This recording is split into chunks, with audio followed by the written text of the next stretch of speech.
Ready? Start.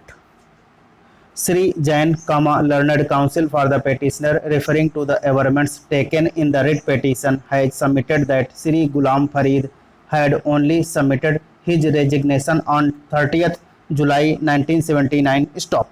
On the same date itself, Mr. Ghulam Farid stated to have submitted a letter holding out that his resignation be not acted upon till 15th January 1981. Stop. He submits that the resignation was ultimately accepted by the management on 27th January 1981. Stop.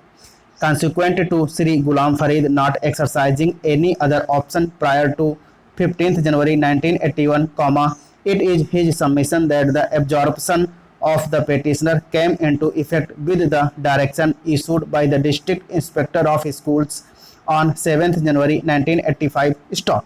This order makes specific reference to the provisions of Section 21B, which had come to be inserted in the 1982 Act initially by way of UP Ordinance number 13 of 1985, which stood replaced by the amending Act itself. Stop.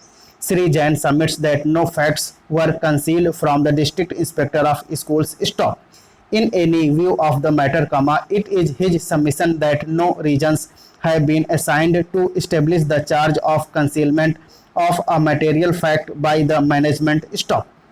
Learned additional chief standing counsel, on the other hand, contends that from the records it appears that the petitioner was appointed for the first time only on 7th January 1985, and therefore even if the vacancy be treated to have come into existence on 27th January 1981 when the resignation was accepted, it is clear that no orders in favor of the petitioner could have been passed by the District Inspector of Schools referable to Section 21B. Stop.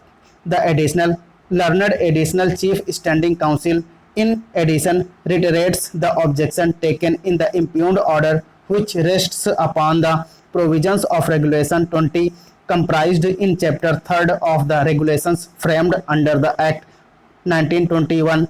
Stop. Para. Having heard learned counsel for parties, this court finds that the pleadings which have been taken in the writ petition and which detail the circumstances surrounding the resignation of Farid have not been traversed by the state. Stop. While the order impugned does refer to concealment of fact, what facts were actually concealed from the District Inspector of Schools and which would have affected the basis of the order dated 7th January 1985 are not disclosed. Stop. Even the affidavit filed by the state respondents in these proceedings do not detail the fact which according to the respondents were concealed by the Committee of Management. Stop. In the absence of any effective traverse, the court must necessarily proceed on the pleadings taken in the writ petition. Stop. It is therefore clear and apparent that the resignation of Mr. Ghulam Farid was accepted by the management only on 27th January 1981. Stop.